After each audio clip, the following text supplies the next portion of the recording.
ආයුබෝවන්. යථාර්ථවාදීව ලෝකයේ දෙස බලන්නට සත්‍ය සිදුවීම් සම්පින්ඩනයක පුවත් දිගහැරුම ශ්‍රදරුපවාහිනී 6:30 ප්‍රධාන ප්‍රවෘත්ති විකාශය සමගින් මම ලකිඳුනුවංග ප්‍රථමයෙන් සිරස්තල.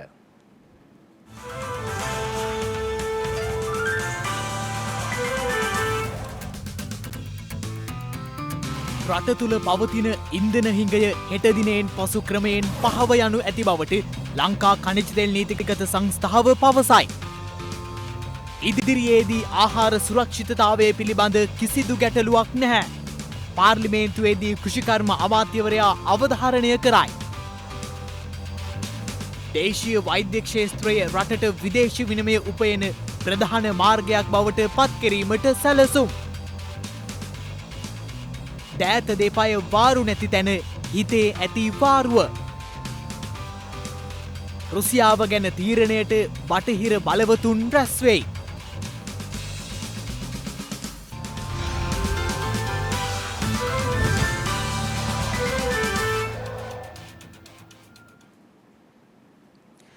ඉන්දීය ණය ආධාර යටතේ මෙරටට ලබා දෙන තවත් ඉන්ධන නෞකාවක් අද මෙරටට පැමිණීමත් සමග හෙට දිනෙන් පසුව රට තුළ පවතින ඉන්ධන හිඟය ක්‍රමයෙන් පහව යනු ඇති බව ලංකා ඛනිජ තෙල් නීතිගත සංස්ථාව පවසනවා. ඉන්දීය ණය ආධාර යටතේ දිවයිනට ලබා දෙන තවත් ඉන්ධන නෞකාවක් අද මෙරටට ළඟාවීමත් සමග හෙට දිනෙන් පසු රට තුළ පවතින ඉන්ධන හිඟය ක්‍රමයෙන් පහව යනු ඇති බව ලංකා ඛනිජ තෙල් නීතිගත සංස්ථාව පවසනවා. දිවයින පුරා ඉන්ධන හල් වෙත ඉන්ධන බෙදාහැරීම් කටයුතු අදත් අඛණ්ඩව සිදු කරන බවයි එම සංස්ථාව සඳහන් කළේ. අපි සාමාන්‍යයෙන් දවසකට තෙල් බෙදාහැරියේ ඩීසලුයි පෙට්‍රලුයි සුපර් ඩීසලුයි ඔක්කොම ටොන් 7000ක් වගේ. දැන් අපි 8500ක් විතර බෙදාහරිනවා. නූත් පිරෝම් හලක සාමාන්‍යයෙන් දවස් එකමාරක් දෙකකට විකුණු තෙල් බවුසරයක් දැන් බය 10න් 15න් අවසන් වෙනවා. ඒ කටයුතු කරගෙන යනකොට අපි තීන්දුවක් අරගත්තා කොළඹ නගරයට හැමදාම උදේට සෑම ෂෙඩ් එකකටම ඩීසල් බවුසරයකුයි පෙට්‍රල් බවුසරයකුයි අරින්න. ඒ වගේම හැන්දෑවේ 2-3 වෙනකොට තව වාරක් එකට අරින්න. ඒකම කොළඹ නගරේ භූමි තෙල් තියෙන හැම පිරවලුම් පොලකටම භූමි තෙල් බවුසරයකුත් අපි අරින්න. ඒකෙන් තව නෞකාවක් පළවෙනිද එන්න තියෙනවා. එතකොට සිංහල අවුරුදු වෙනකොට අපිට අවශ්‍ය තෙල් ප්‍රමාණය අපේ බෙදුම් පොළවල් වලත් අපේ ගබඩාවලත් තියෙනවා. මේ අතර විදුලි බලාගාරවලට ප්‍රමාණවත් ඉන්ධන නොමැතිවීම හේතුවෙන් අදත් පැය 6කට වැඩි විදුලි කප්පාදුවක් සිදුවන බව විදුලි බල මණ්ඩලය සඳහන් කළා. ඉන්ධන ලංකාවේ තොග අවශ්‍ය පරිදි තියෙනවා නම් ඇයි තාමත් මේ විදුලි කප්පාදුවක් සිදු වෙන්නේ? අපිට අවශ්‍ය ප්‍රමාණය පවත්වාගෙන යන ඉන්ධන තියෙනවා. අපිට විදුලි බල මණ්ඩලයට ඕන කරන්නේ දැවිතෙල්, ඩීසල්, නැප්තා. දැවිතෙල් වෙනම ඇනුම් දැන් මේ හින්දාම දැවිතෙල් ඇනුමක් එනවා හෙට අනිද්දාට. දැවිතෙල් ඕන කරන්නේ තාප බලාගාරවල. ඉතින් දැන් අපි දැවිතෙල් නැත්තන් වලට ඩීසල් දිදී තමයි මේ ටිකේ ගියේ. ඉතින් ඒ වගේ ගැටලු කීපයක් අපිට තියෙනවා. එමෙන්ම මේ වන විට දිවයිනට ළඟා වී ඇති නෞකාවෙන් ගොඩබා ඇති ගෑස් මෙට්‍රික් ටොන් 3500 දිවයින පුරා බෙදාහැරීමේ කටයුතු අද ආරම්භ කරන බවයි ලිට්‍රෝ සමාගම සඳහන් කළේ. අදාළ ගෑස් තොගේ ඉදිරි දින 3 සඳහා ප්‍රමාණවත් වනු ඇති බවද එම සමාගම සඳහන් කළා. මේ අතර ප්‍රමාණවත් තරම් ගෑස් තොග කෙරවල පිටිය අංගණයේ පවතින බව ලිට්‍රෝ සමාගමේ සභාපති තෙෂාර් ජයසිංහ මහතා පවසනවා. ඔහු සඳහන් කළේ ඉදිරි දින 10 ගෑස් සිලින්ඩර ලක්ෂ 10ක් දිවයින පුරා බෙදාහැරීමට කටයුතු කරන බවයි. එසේම ඉදිරි දින 10 දී මෙට්‍රික් ටන් 12000ක ගෑස් තොගයක්ද මෙරටට ලැබීමටයි නියමිත වැත්තේ. පවතින තත්ත්වය අනුව පෙට්‍රල් ආශ්‍රිත පිලිස්සුම් හේතුවෙන් සිදුවන අනතුරු භයානක ලෙස ඉහළ ගොස් ඇති බව කොළඹ ජාතික රෝහලේ විශේෂඥ වෛද්‍ය ගයාන් මුණසිංහ මහතා පවසනවා. ඒ මහතා වැඩිදුරටත් සඳහන් කළේ ඒ හේතුවෙන් දිනකට පුද්ගලයන් 4-6 අතර සංඛ්‍යාවක් රෝහල්ගත කරන බවයි. රටේ පවතින විවිධ තත්ත්වයන් මත පෙට්‍රල් ගෙවල් තුළ ගබඩා කිරීමේ ප්‍රවණතාවයක්. මේ ප්‍රවණතාවයත් එක්ක අපිට ඊටාම භයානක ප්‍රතිඵල කීපයක් මේ අවස්ථාවේදී ලැබෙමින් පවතිනවා. රට පුරාම නිවෙස්වල ඉනිගැනීම් සහ හදිසි අනතුරු වාතාවරණ බහුලව සිද්ධ වෙනවා. මේක අපි දකින්නේ නිවසක් තුළ පෙට්‍රල් වැනි ඉන්ධනයක් ගබඩා කිරීම ඊටාම භයානකයි. මොකද අපි දන්නවා පෙට්‍රල් පිරවුම් හලක කොතරම් ආරක්ෂිත ක්‍රියාමාර්ග ගන්නවද කියලා පෙට්‍රල් ගබඩා කිරීමේදී පෙට්‍රල් කියන්නේ ආන්දු වෙලා ඒක වාෂ්ප බවට පත්වීමට ඊටාම ප්‍රවණතාවයක් දක්වන ඉන්ධනයක්.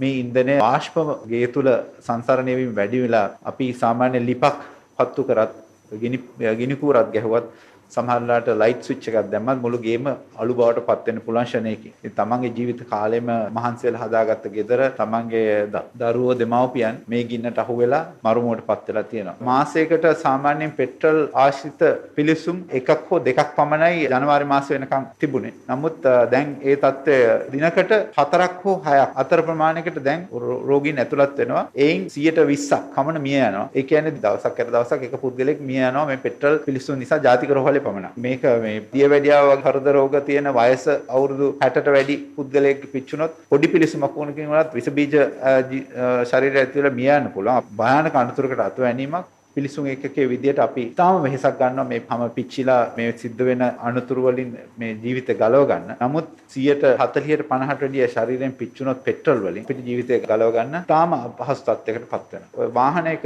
යන තියෙන අවශ්‍යතාවය වගේම තමන්ගේ ජීවිතේ හැම පිච්චුනොත් වාහනේ යන්න වෙන රෝහල වෙත කියලා මට කනගාටුවෙන් කියන්න වෙනවා. සමහර වෙලාවට සුසාන භූමියට වෙන්නත් පුළුවන්. කොවිඩ් මර්ධන දෙවන මාත්‍රාව ලබාගත් පුද්ගලින්ගේ කොවිඩ් වෛරසයට එරෙහිව ක්‍රියාත්මක වන ප්‍රතිශක්තිකරණ හැකියාව මෙවන විට අවම වෙමින් පවතින බව වසංගත රෝග විද්‍යායකකය පවසනවා. එම එකකයේ ප්‍රධානී විශේෂඥ වෛද්‍ය සමිත ගිනිගේ මහතා අවධාරණය කළේ ඒ අනුව එම පුද්ගලින් තුන්වන මාත්‍රාව ලබා ගැනීම අතිශය වැදගත් බවයි.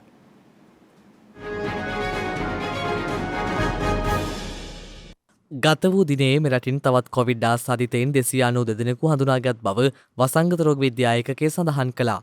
ඒ අනුව එලෙස ඊයේ වාර්තා වූ නව කොවිඩ් ආසාදිතයින් සමග මෙරටින් වාර්තා වන සමස්ත කොවිඩ් ආසාදිතයින් සංඛ්‍යාව දැක්ුණේ 6,60,151ක් ලෙසයි.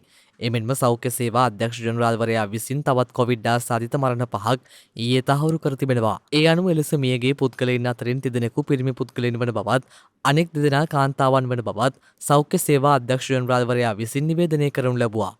ඒත් සමගින් මෙරටින් වාර්තා වන සමස්ත කොවිඩ් ආසාදිත මරණ සංඛ්‍යාව දැක්ුණේ 16,445ක් ලෙසයි. මේ අතර දිවයින පුරා ක්‍රියාත්මක වන කොවිඩ් මර්ධන එන්නත් කරන කටයුතු අදත් ක්‍රියාත්මක වුණා. අවුරුදු 12 15 දරුවන්ට එන්නත් කරන්නේ සම්බන්ධයෙන් තීරණයක් ගන්නවා කියලා සෞඛ්‍යාංශ ප්‍රකාශ කළා. තවම අවශ්‍ය කරන ප්‍රමාණයට දත්ත එකතු වෙලා නැති තත්ත්වයක් තුළ කරනවාද නැද්ද කියන එක තීරණය කිරීමට අවශ්‍ය දත්ත එක්රැස් වෙන තෙක් මේක දිගින් දිගටම සමාලෝචනය කරමින් පවත්වාගෙන යෑමයි මේ මොහොතේ වෙන්නේ.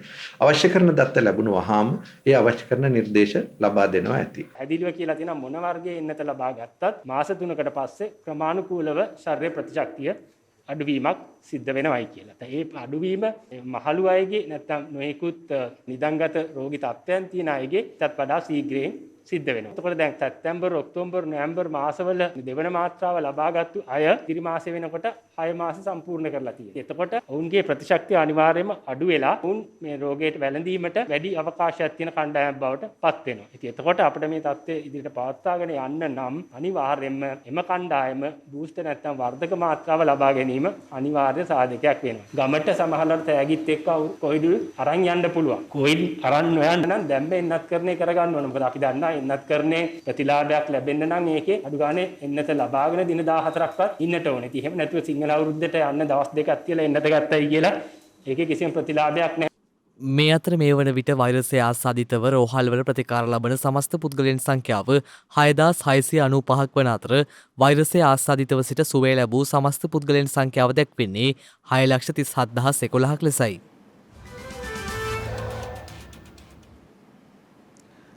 ආහාර සුරක්ෂිතතාවය සම්බන්ධයෙන් ඉදිරියේදී කිසිදු ගැටලුවක් නොමැති බව කෘෂිකර්ම අමාත්‍ය මහින්දානන්ද අලුත්ගමගේ මහතා පවසනවා. අද පාර්ලිමේන්තුවේදී අදහස් දක්වමිනුයි අමාත්‍යවරයා මේ බව සඳහන් කළේ. අපි ගිය යල සහ මහකණ්ඩේ හෙක්ටයාර් ලක්ෂ 13ක් වගා කරලා තියෙනවා. යලකණ්ඩේ ලක්ෂ 5කුත් මහකණ්ඩේ ලක්ෂ 8කුත් සාමාන්‍යයෙන් පොහොර භාවිතා කරෝතින් හෙක්ටයාර් එකකට මෙට්‍රික් ටන් 4.5ක් තමයි නිෂ්පාදනය කරන්නේ. ඒ කියන්නේ සාමාන්‍ය පොහොර ගහලා අපි භාවිතා කරා නම් ගොවිතැන් කරා නම් වී මෙට්‍රික් ටන් මිලියන 5.6ක් අපි නිෂ්පාදනය කරන්න ඕනේ. ඒක සහල් බවට පරිවර්තනය කරන්න 1.6කින් බෙදුවාම හාල් මෙට්‍රික් ටන් මිලියන 3.6ක් තියෙන්න ඕනේ. හැබැයි අපේ රටේ ජාතික අවශ්‍යතාවයේ මෙට්‍රික් ටන් මිලියන 2.4යි සහල් සාමාන්‍ය පරිභෝජනයේ රසායනික පොහොර ගැව්වත් මිලියන 1කට වැඩිය සහල් අතිරික්තයක් තියෙන්න ඕනේ. මේ දක්වා ජනහා සංඛ්‍යා ලේඛන දෙපාර්තමේන්තුවත් අපිත් කරපු එකේ ලැබිලා තියෙන තොරතුරු අනුව 125ක වගේ තමයි අස්වැන්නේ පොදුවේ හිඟයකට තියෙන්නේ. ඒ නිසා අපි යලමහ වගා කරපු භූමිය බැලුවාම 125ක නිෂ්පාදනය අඩුවක් වුණත් ආහාර සුරක්ෂිතභාවය පිළිබඳ කිසි ගැටලුවක් නැහැ. ඒ වගේම එළවලු සඳහා අපි රසායනික පොහොර වෙළඳපොලේ ගේන්න දීලා තියෙනවා. පලිබෝධනාශක දිලිරනාශක ගේන්න දීලා තියෙනවා. මේ කන්නේත් ඒවා වෙළඳපොලේ තියෙනවා. ඒ නිසා ආහාර සුරක්ෂිතභාවය පිළිබඳ ගැටලුවක් ඇති වෙන්නේ නැහැ කියන විශ්වාසය මට තියෙනවා හාමුදුරනේ. අපිට අවශ්‍ය ප්‍රමාණයට වී තියෙනවා. අපිට අවශ්‍ය ප්‍රමාණයට එළවලු තියෙනවා. ඒ නිසා ආහාර සුරක්ෂිතභාවය පිළිබඳ කිසිම ගැටුමක් ඇති කරගන්න අවශ්‍යතාවයක් නැහැ. ගැටලුවක් ඇති කරගන්න අවශ්‍යතාවයක් නැහැ.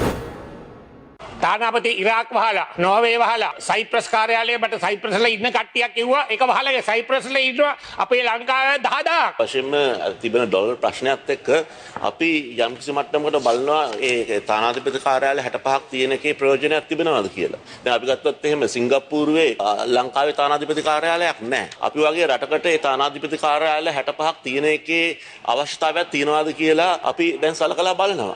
ඒකට ඒ සමහර රටවල් වලට තානාධිපති කාර්යාලයක් නැතුව විනිං තානාධිපති කාර්යාලයක් හරහා අපිට ඒ වැඩ කටයුතු කරා ගන්න පුළුවන් නම් රටට මුදල් ටිකක් ඉදිරි කරා ගන්න පුළුවන් නම් ඒක හුඟක් හොඳයි කියලා මම විශ්වාස කරනවා.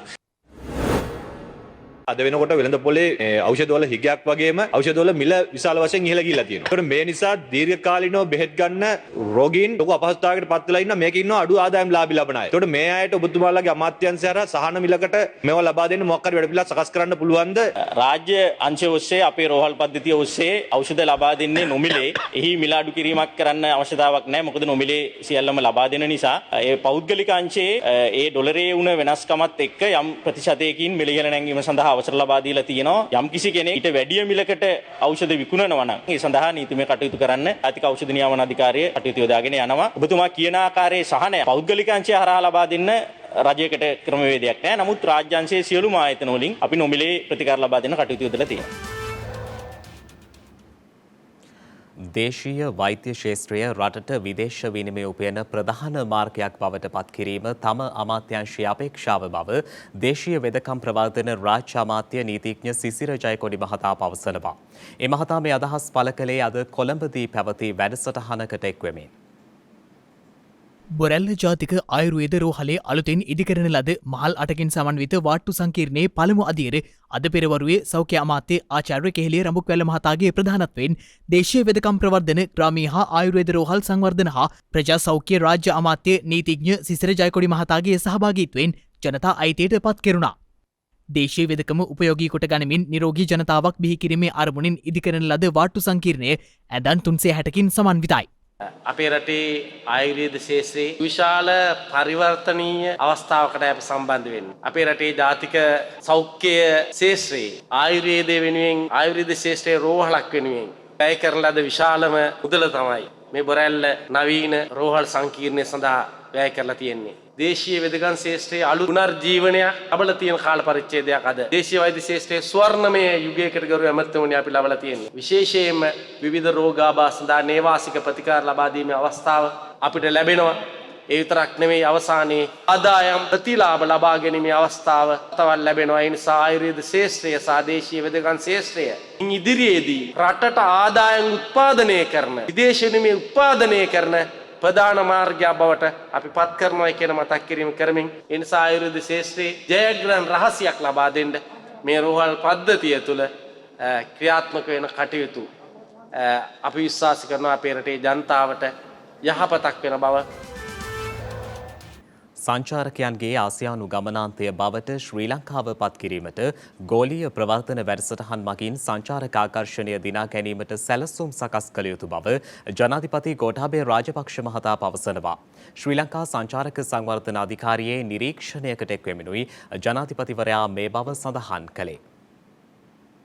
කොළඹ 3 ගාලුපාරේ අංක 80 දරණ ස්ථානයේ පිහිටි ශ්‍රී ලංකා සංචාරක සංවර්ධන අධිකාරිය ජනාධිපති ගෝඨාභය රාජපක්ෂ මහතාගේ නිරීක්ෂණයට ලක් වූයේ අද පෙරවරුවේදී. ශ්‍රී ලංකා සංචාරක ප්‍රවර්ධන කාර්යාංශයේ හෝටල් කළමනාකරණ පුහුණු ආයතනයේ සමුළු කාර්යාංශය නිරීක්ෂණය කළ ජනාධිපතිවරයා සංචාරක කර්මාන්තයේ ප්‍රවර්ධනය වෙනුවෙන් වූ කාර්ය මණ්ඩලයේ කැපවීම මෙහිදී ඇගයීමට ලක් කරනු ලැබුවා. වසරේ පළමු කාර්තුවේදී සංචාරකයන් 2,60,000කට අධික පිරිසක් පැමිණ ඇති අතර ඒ පසුගිය වසරේ සමස්ත සංචාරකයන්ගේ පැමිණීමට වඩා ඉහළ අගයක් වනවා. වසර අවසානය වන විට සංචාරකයන් මිලියන 1.3ක ඉලක්කය සපුරා ගැනීම රජයේ අපේක්ෂාව වන අතර සංචාරක ක්ෂේත්‍රයේ සියලු අංශ ඒ සඳහා සූදානම් කළ යුතුව ඇතැයි ජනාධිපතිවරයා එහිදී පෙන්වා දී තිබෙනවා. සංචාරක ක්ෂේත්‍රයේ ආශ්‍රිතව පවතින දේශීය හා විදේශීය රැකියාවලට සරිලන පරිදි පුහුණු අවස්ථා පුළුල් කළ යුතු බවයි ජනාධිපතිවරයා සඳහන් කළේ. ඒ සඳහා රටපුරා ව්‍යාප්තව ඇති හෝටල් පද්ධතියේ සහය ලබා ගනිමින් තරුණයින් සඳහා ප්‍රායෝගික පුහුණුවත් න්‍යායාත්මක දැනුමත් ලබා දීමට සැලසුම් කිරීමෙන් රැකියා අවස්ථා විශාල සංඛ්‍යාවක් උත්පාදනය කළ හැකි බවද ජනාධිපතිවරයා පෙන්වා දී තිබෙනවා. සංචාරකයන් මෙරටට පය තැබීමේ සිට නැවත පිටත්වීම දක්වා ඉහළ ආගන්තුක සත්කාරයක් සමග සිත් ගන්නා සුළු සේවාවක් සැපීමට කටයුතු සැලැස්වීම සංචාරක සංවර්ධන අධිකාරිය සතු වගකීමක් බවයි ජනාධිපතිවරයා සඳහන් කළේ. ගුවන් සමාගම් සමග සාකච්ඡා කර මෙරටට පැමිණෙන ගුවන් ගමන් වාර සංඛ්‍යාව වැඩි කිරීමට පියවර ගන්නා ලෙසද ජනාධිපතිවරයා මෙහිදී උපදෙස් දුන් බවයි ජනාධිපති මාධ්‍යංශය සඳහන් කළේ. අපයෝජන හා විවිධ අපරාධ සඳහා ගොදුරුවන දරුවන්ගේ සාක්ෂි වීඩියෝ සාක්ෂි ලෙස පටිගත කර අධිකරණයට ඉදිරිපත් කිරීම සඳහා ස්ථාපිත පළමු මධ්‍යස්ථානය අද විවෘත කෙරුණා. ඒ කාන්තා හා ළමා සංවර්ධන රාජ්‍ය අමාත්‍ය පියල් නිශාන්ත ද සිල්වා මහතාගේ ප්‍රධානත්වයෙන් ජාතික ළමා ආරක්ෂක අධිකාරිය විසින් අපයෝජන හා විවිධ අපරාධ සඳහා ගොදුරුවන දරුවන්ගේ සාක්ෂි වීඩියෝ සාක්ෂි ලෙස පටිගත කර අධිකරණය වෙත ඉදිරිපත් කිරීම සඳහා ආරම්භ කර ඇති වැඩපිළිවෙලෙහි පළාත් මට්ටමින් ස්ථාපිත පළමු මධ්‍යස්ථානයයි මෙලෙස උතුරු කොළඹ ශික්ෂණ රෝහල තුළ පිහිටි ළමා පියස පරිශ්‍රයේදී විවෘත කෙරුණේ. ජාතික ළමා ආරක්ෂක අධිකාරියේ පනතේ නීතිමය ප්‍රතිපාදනයන්ට යටත්ව ආරම්භ කරන ලද නව මධ්‍යස්ථානය මගින් අපයෝජනයට හා විවිධ අපරාධ සඳහා ගොදුරුවන දරුවන්ගේ සාක්ෂි වීඩියෝ පටිගත කිරීම මගින් ලබා ගනිමින් අධිකරණයේ පැවැත්වෙන නඩු විභාග සඳහා ඉදිරිපත් කරන අතර එමගින් යුක්තිය පසිඳලීමේ ක්‍රියාවලිය තුළ දරුවන් විවිධ ආකාරයෙන් ද්විතීක වින්දිත භාවයට පත්වීම සහ සමාජයට අනාවරණය වීම තුළින් සමාජමය වශයෙන් පත්වන අපහසුතාවයන් වැළැක්වීම මෙහි ප්‍රමුඛතම අරමුණ වනවා. අද වෙනකොට මේ රටේ ඇත්තටම දරුවට ආරක්ෂාව තියෙනවද? ඒ ආරක්ෂාව දරුවට ලැබිලා තියෙනවද? ලබා දෙන්න නම් අපි මොන වගේ දේවල්ද ක්‍රියාත්මක කරන්න ඕන කියන එක පිළිබඳව මම හිතන්නේ ඔබට අපට අවබෝධයක් තියෙනවා. මම හිතන්නේ සමහර අයට මේ පිළිබඳව අවබෝධයක් නැති එක තමයි කනගාටු. මේ රටේ ඕක්කුව කානුව පාර ගැන හිතනවා. අධිවේගී මාර්ග ජාත්‍යන්තර ගුවන් තොටුපළවල් ගැන අපි හිතනවා. ජාත්‍යන්තර ක්‍රීඩාංගන මේ වගේ බොහෝ දේවල් කියන්නේ ඉන්ටර්නැෂනල් දේවල් පිළිබඳව අපි වැඩි අවධානය යොමු කරන නමුත් කළ යුතුම කාරණා පිළිබඳව තාමත් හරියට ක්‍රියාත්මක වෙනවද නැද්ද කියන එක පිළිබඳව තමයි තියෙන ගැටලුව. දෑතේ දෙපයේ වීරියට එහා ගිය හිතේ සවිය ජීවිතයට එක් කරගත් පුද්ගලයෙක් පිළිබඳ තොරතුරු අපට වාර්තා වුණා. ඒ දඹුල්ල ගලේවෙල මැද පැද්ද ප්‍රදේශයෙන්. ඔහු නමින් HMPG සුසන්ත හේරත්.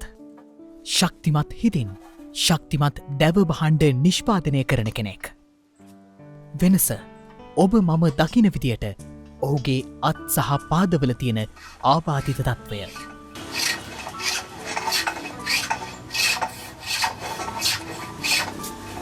ඇත්තටම කිව්වොත් ඔහු ඇවිදින්නෙත් බොහොම අපහසුවෙන්. අතපය හරිහැටි වාරු නැතිවුණාට මොකද ඔහුගේ හිතේ හයිය මහාමිරක් තරම්. ඒකට නිදසුන තමයි ඔහු තමන්ගේ යැපී මාර්ගය විදියට තෝරාගත් මේ කර්මාන්තය.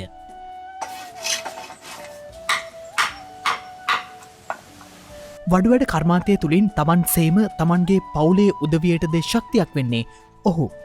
ජනෙල් ඔළුවහු ඇඳ පුටු මේස ආදී සෑම නිර්මාණයක්ම ඔහු නිමවන්නේ සිය දෑතේ සහ දෙපයේ හයියෙන්.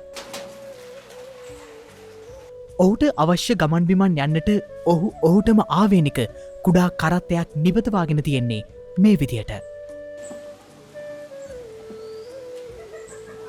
තවත් අයෙකුට අතනොපා දෑතේ විරියට එහාගිය හිතේ විරිය ජීවිතය පුරා රඳවාගත් සුසන්ත වඩු කාර්මිකයෙක් ලෙස ඉදිරියට යන්න බලාපොරොත්තු දල්වා බලා සිටිනවා.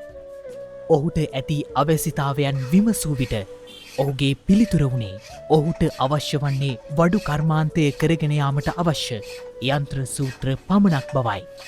එකක් නියන් සෙට්ටයක් එහෙම තමයි ඕන කරන්නේ. තියෙනවා හෑන්ඩර් මැෂින් එකක් තියෙනවා. ඒකට තියාලවල මේ දාලා මදින හෑන්ඩර් මැෂින් එකක් තියෙනවා. ඒකෙම තිබ්බ ගොඩක් පහසු වෙන එකට වැඩි. ඒකේ පාරවල් හිටිනවනේ මදිනකොට කාර්කේව නැහැ යත්තා වගේ අකොලේ දාලා තල්ලු කරන්න තමයි තියෙන්නේ. ඉතින් සුසන්තගේ ඉදිරි ගමන නවතන්නට නොහැකි බව ඔහුම ප්‍රත්‍යක්ෂ කරද්දී ඔහුගේ හිතේ සවිය මහමෙරක් බව යළි යළිත් අපට සිහි කැඳවනු ඇති.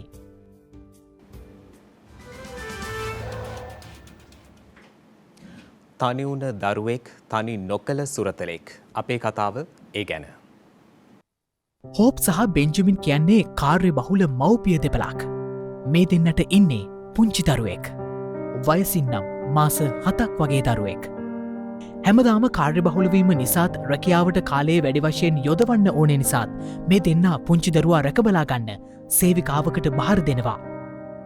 හැබැයි මේ යුවල රෑබෝ වෙලා ගෙදර එන හැම වෙලාවකම ඔවුන්ගේ සුරතලා කිලියන් කියන සුනකයා අසාමාන්‍ය විදියට එක දිගට කෑගහන්න පටන් ගන්නවා.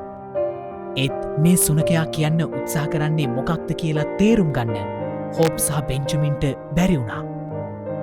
කිලියන් බොහොම කීකරු සුනකෙක් වුණත් එන්න කිලියන්ගේ හැසිරීම වෙනස් වුණා. කිලියන්ගේ හැසිරීම නිසා මේ යුවල හිතුවේ මේ සුනකයාගෙන් දරුවට කරදරයක් වේවි කියලයි. ඉතින් බෙන්ජමින් තීරණය කළා මේ සුනකයා අසාමාන්‍ය ලෙස කෑගහන්න හේතුව සොයාගන්න ඕනි කියලා. ඔහු කළේ මයික්‍රොෆෝනයක් සහිත රහසිගත කැමරාවක් සුනකයාගේ කරපටියේ ගැටකසා රාජකාරිවලට පිටත්වෑම. කැමරාව පරීක්ෂා කරපු බෙන්ජමින් පුදුමයට පත් වුණා. පුංචි දරුව බලාගන්න කාන්තාව අමානුෂික විදියට මේ පුංචි දරුවට බැනපදින විදිය බෙන්ජමින් කැමරාවෙන් දකිනවා. දරුවට පහර දෙන්න උත්සාහ කරන විදිහත් ඔහු දකිනවා.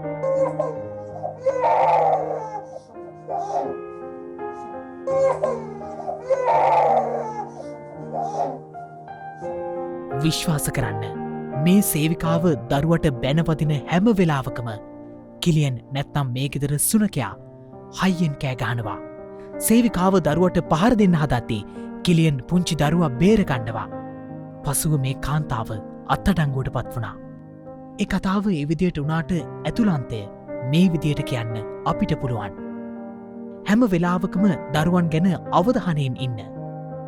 ඔබේ දරුවගෙන් ඈත්වෙන මොහොතකදී සිද්ධ වෙන්නේ මොනවද කියලා හොඳින් සොයා බලන්න. ඒ වගේම කිලියන් වගේ සුරතලෙක් මේ නිවසේ හිටපු නිසා තමයි අද මේ පුංචි දරුවා සතුටින් ඉන්නේ. පේනවනේද ලෝකෙ තියෙන සමහර බැඳීම් කොයි තරම් අකාරුණිකද කියලා.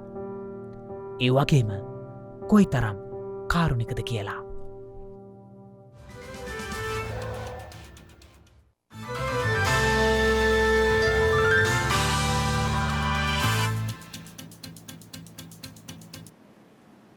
අවධානය විදෙස් පුවත් වෙත.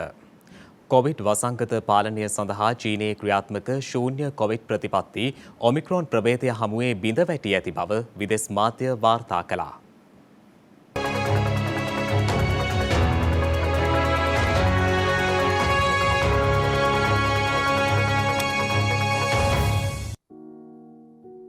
ශුන්‍ය කොවිඩ් වෛරස තුරන් කිරීමේ ප්‍රතිපත්ති අධිෂ්ඨානශීලීව අනුගමනය කළද චීනය සහ හොංකොං රාජ්‍යන් තුළින් වසර දෙකකට වැඩි කාලයකට පසුව කොවිඩ් රෝගීන්ගේ විශාලතම වැඩිවීමක් පෙන්නුම් කර ඇති බව විදෙස් මාධ්‍ය වාර්තා කළා. කෙසේ වෙතත් ලොව බොහෝ රටවල් මේ වන විට කොවිඩ් වෛරසය සමග ජීවත්වීමට උත්සාහ දරන බැවින් චීනය තවමත් ක්‍රියාත්මක ශුන්‍ය කොවිඩ් ඉලක්කය කොපමණ කාලයකින් ළඟා කර හැකිද යන්න ප්‍රශ්නයක් බවයි විදෙස් සෞඛ්‍යංශ පෙන්වා දී ඇත්තේ. පසුගිය දෙවසර තුළ වේගවත් අගුළු දැමීම් සහ සංචරණ සීමා කිරීම මගින් බලාත්මක කරන ලද කොවිඩ් පාලන කටයුතු සහ ඒ සඳහා වූ දැඩි ක්‍රියාමාර්ග බොහෝ දුරට වෙනස් වෙමින් පවතින බවද විදෙස් මාධ්‍ය වාර්තා කළා. එමෙන්ම පසුගිය 2020 වසරේදී ලොව සෙසු රටවල කොවිඩ් ආසාදන හා මරණවල වැඩිවීම හමුවේ චීනය විසින් රට අගුළු දමා සහ වැඩි ජනගහනයක් කොවිඩ් පරීක්ෂාවන්ට ලක් කරමින් වසංගත පාලනය කිරීම සාර්ථක බව ප්‍රකාශ කරනු ලැබුවා. ඒ හේතුවෙන් ශුන්‍ය කොවිඩ් ආකෘතිය චීනය සහ හොංකොං යන ප්‍රධාන කලාප දෙකෙහිම දැඩි ලෙස බලාත්මක කරනු බවයි විදෙස් මාධ්‍ය සඳහන් කළේ. කෙසේ නමුත් වත්මන් ඔමික්‍රෝන් ප්‍රභේදය සහ එහි නව උප ප්‍රභේදය චීනය විසින් ගෙන ගිය කොවිඩ් ප්‍රතිපත්තීන් බිඳදමා ඇති බවට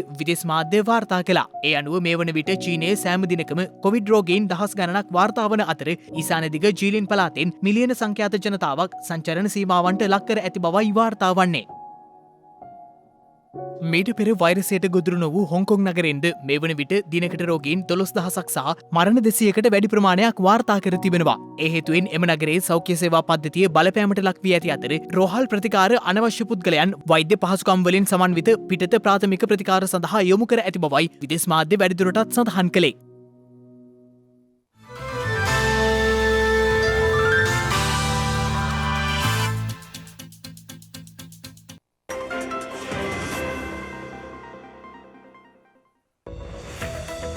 හෙට මාර්තු 25 වෙනිදා. ඉංග්‍රීසින් විසින් ලංකාවේ රොබින් හුඩ් ලෙසින් හැදින් වූ සරදියල් හෙවත් උතුවන් කන්දේ සරදියල් උපත ලබා ඇත්තේ 1832 වසරේ මාර්තු මස 25 වන දිනයි. ලොව පළමු මගේ ප්‍රවාහන දුම්රිය සේවය වේල්සේ ඔයිස්ටර් මවුත් හිදී ආරම්භ කර ඇත්තේ 1807 වසරේ මාර්තු මස 25 වන දිනයි. ග්‍රීසි ජාතික නිදහස් දිනය මාර්තු මස 25 වන දිනට එනම් හෙට දිනට යෙදී තිබෙනවා.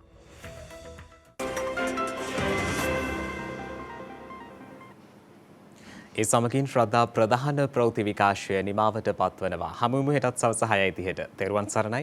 නමෝ බුද්ධාය. මෙවැනි වැදගත් පුවත් නැරඹීම සඳහා ශ්‍රද්ධා TV News YouTube channel එක subscribe කර සීනුව සලකුණ වන්න.